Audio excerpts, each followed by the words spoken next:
श्री कृष्ण गोविंद हरि मुरारी, हे नाथ नारायण वासुदेव।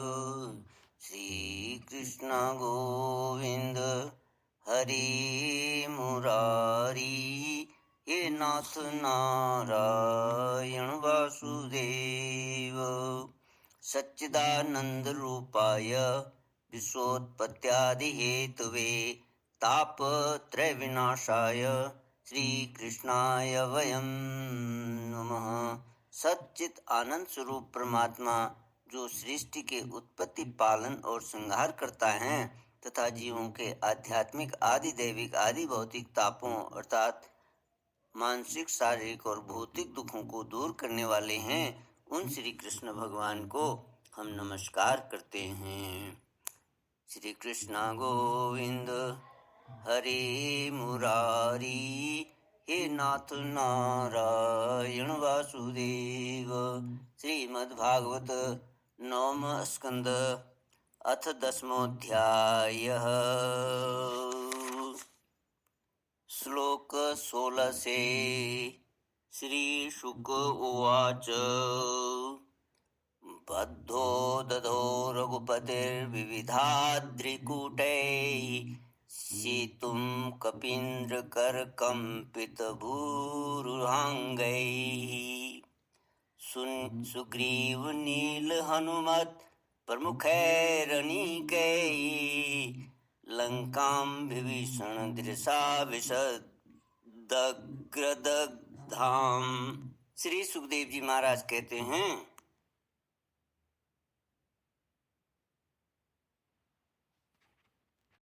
अनेक पर्वतों के शिखरों से समुद्र पर पुल बांधा।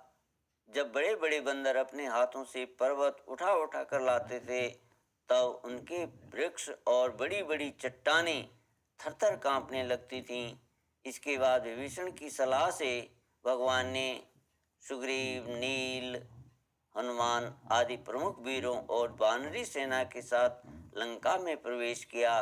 वो तो श्री हनुमान जी के द्वारा पहले ही जलाई जा चुकी थी।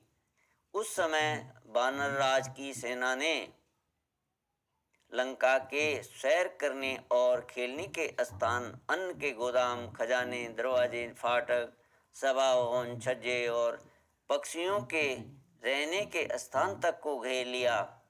उन्होंने वहां की वेदी, ध्वजाएं, सोने के कलश और चौराहे तोड़ फोड़ डाले। उस समय लंका ऐसी मालूम पड़ रही थी जैसे झुंड के झुंड हाथियों ने किसी नदी को मत डाला हो। यह देखकर राक्षस राज रावण ने निकुंभ, कुंभ, धूम्राक्ष, दुर्मुख, सुरांतक, नरांतक, बृहस्त, अतिकाय, विकंपन आदि अपने सब अनुचरों, पुत्र मेघनाद और अंत में भाई कुंभकर्ण को भी युद्ध करने के लिए भेजा। राक्षसों की यह विशाल सेना तलवार, त्रिशूल, धनुष, प्रास, रिष्टि,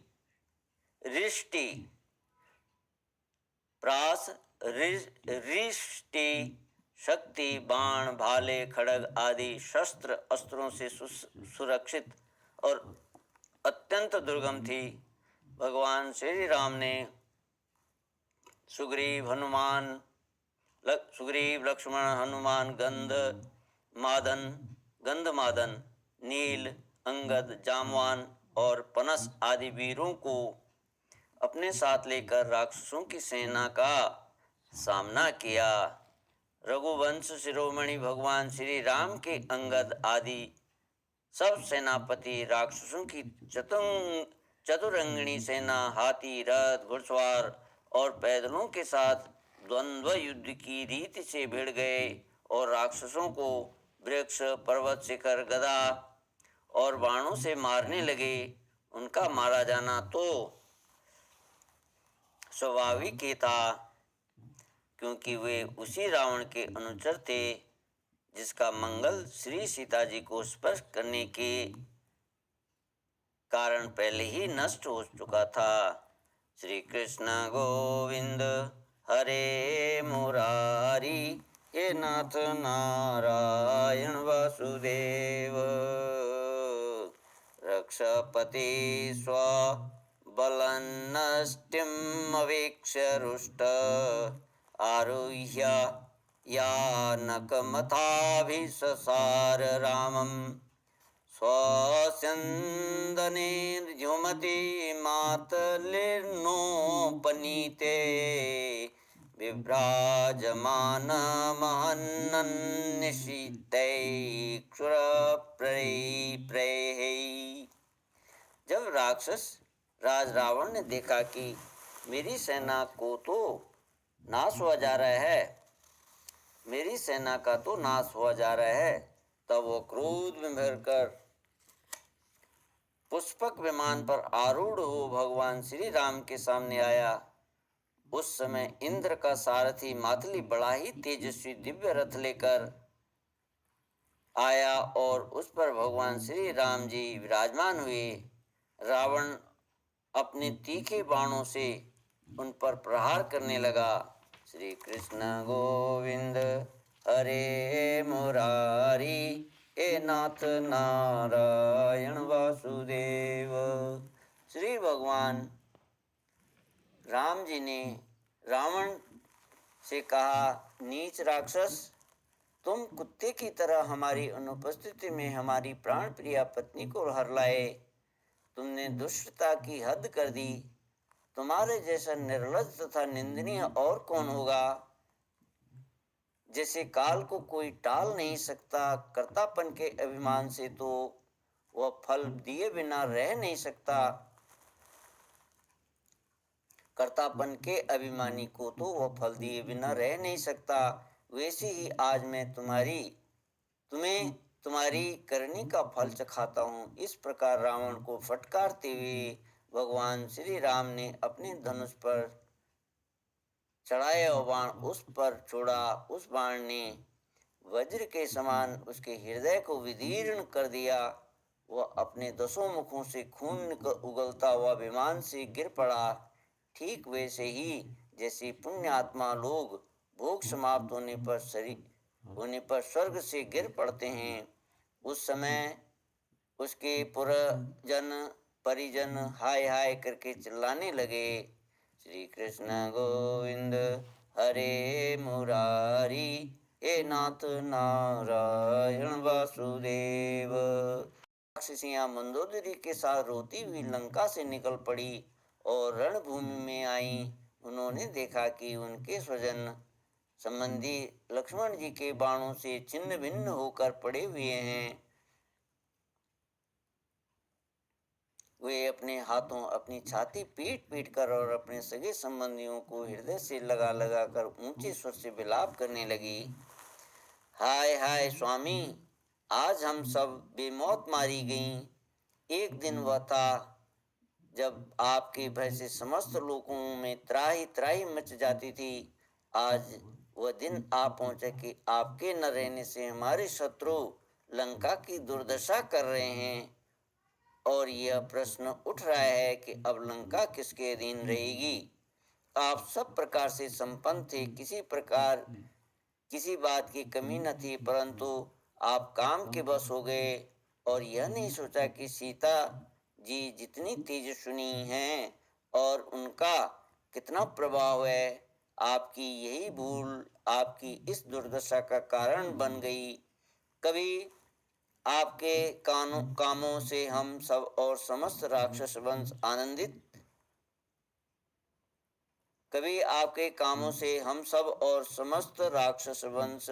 आनंदित होता था और आज हम सब तथा यह सारी लंका नगरी विधवा हो गई है। आपका वह शरीर जिसके लिए आपने सब कुछ कर डाला, आज गीदों का आहार बन रहा है और अपने आत्मा को आपने नरक का अधिकारी बना डाला।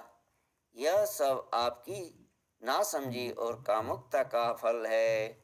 श्री कृष्ण गोविंद हरे मुरारी, हे नाथ नारायण वासुदेव।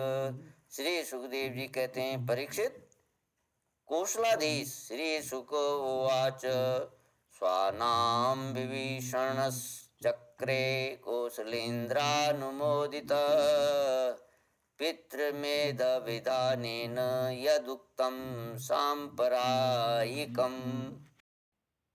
कहते हैं, परीक्षित, कौशलाधीश भगवान श्री राम जी की आज्ञा से विभीषण ने अपने स्वजन संबंधियों का पितृयज्ञ की विधि से शास्त्र के अनुसार अंत्येष्टि कर्म किया।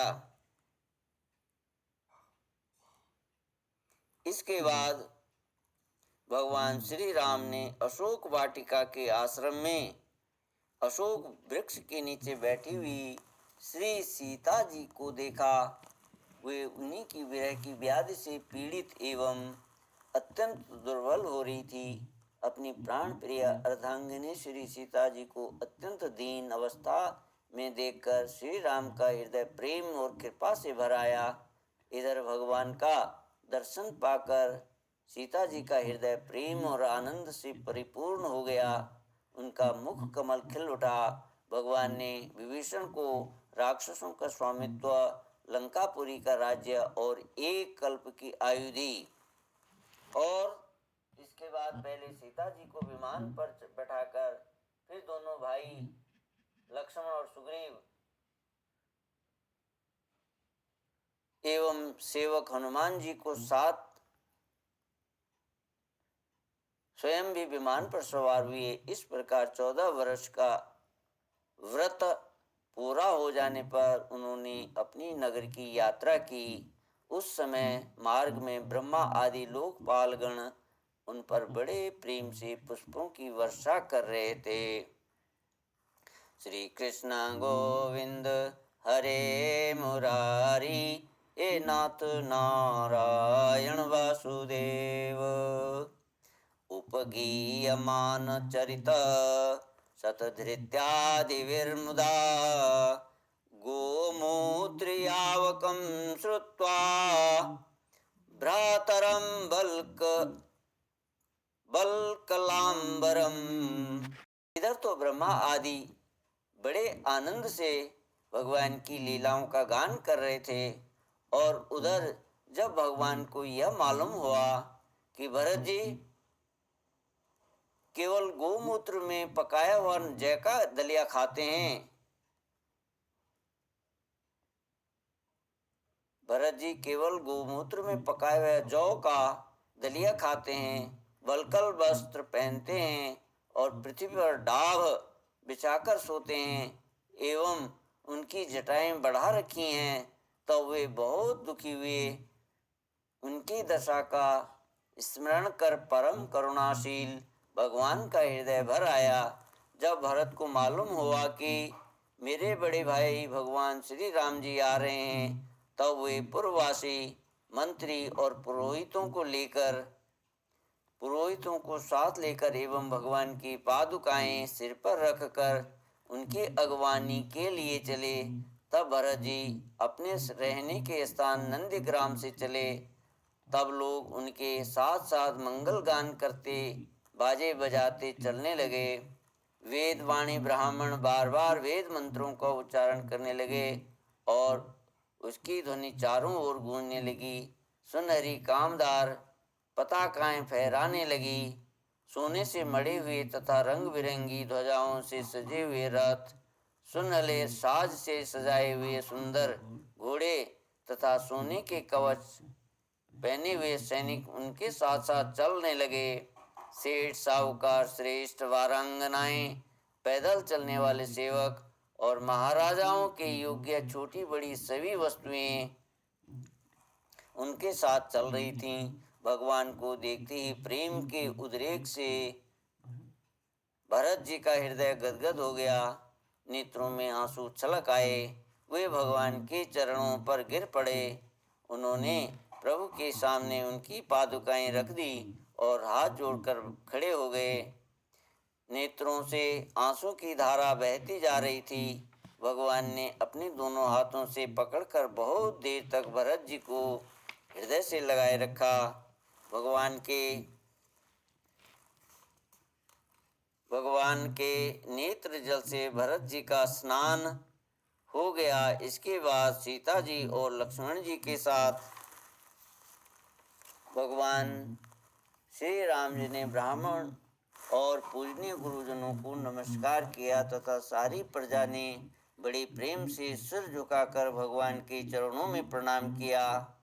उस समय उत्तर कौशल देश की रहने वाली समस्त प्रजा अपने स्वामी भगवान को बहुत दिनों के बाद आए देख अपने दुपट्टे हिला हिलाकर पुष्पों की वर्षा करती हुई आनंद से नाचने लगी।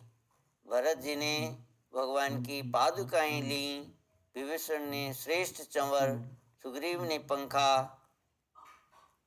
और हनुमान जी ने श्वेत छत्र धारण किया। परीक्षित, शत्रुघ्न जी ने धनुष और तरकस, सीता जी ने तीर्थों के जल से भरा कमंडलू, अंगद ने सोने का खड्ग और जामवान ने ढाल ले ली। इन लोगों के साथ भगवान पुष्पक विमान पर विराजमान हो गए। चारों ओर यथास्थान स्त्रियां बैठ गईं। बंदी जन स्तुति करने लगे। उस समय पुष्पक विमान पर भगवान श्री राम की ऐसी शोभा हुई मानो ग्रहों के साथ चंद्रमा उदय हो रहे हैं हों। इस प्रकार भगवान ने भाइयों का अभिनंदन स्वीकार करके उनके साथ अयोध्यापुरी में प्रवेश किया। उस समय वह पुरी आनंदोत्सव से परिपूर्ण हो रही थी। राजमहल में प्रवेश करके उन्होंने अपनी माता कौशल्या, अन्य माताओं, गुरुजनों, बराबर के मित्रों और छोटों का यथा योग्य सम्मान किया तथा उनके द्वारा किया हुआ सम्मान स्वीकार किया। श्री सीता जी और लक्ष्मण जी ने भी भगवान के साथ साथ उन सबके प्रति यथा योग्य व्यवहार किया। उस समय जैसे मृतक शरीर में प्राणों का संचार हो जाए, वैसी ही माताएं अपने पुत्रों के आगमन से हर्षित हो उठीं। उन्होंने उनको अपनी गोद में बैठा लिया और अपने आंसुओं से उनका अभिषेक किया। उस समय उनका सारा शोक मिट गया। इसके बाद वशिष्ठ जी ने दूसरे गुरुजनों के साथ विधि पूर्वक भगवान की जटा उतरवाई और बृहस्पति ने जैसे इंद्र का अभिषेक किया था, वैसे ही चारों समुद्रों के जल आदि से उनका अभिषेक किया। इस प्रकार सिर से स्नान करके भगवान श्री राम ने सुंदर वस्त्र, पुष्प मालाएं और अलंकार धारण किए। सभी भाइयों और श्री जानकी जी ने भी सुंदर सुंदर वस्त्र और अलंकार धारण किए। उनके साथ भगवान श्री राम जी अत्यंत शोभायमान हुए।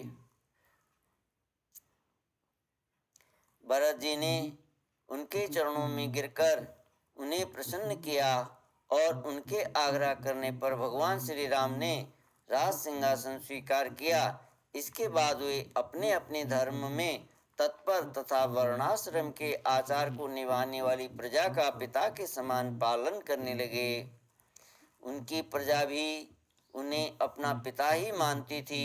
परीक्षित, जब समस्त प्राणियों को सुख देने वाले परम धर्मज्ञ भगवान श्री राम राजा हुए तथा तब था तो त्रेता युग, परंतु मालूम होता कि मानो सतयुग ही है।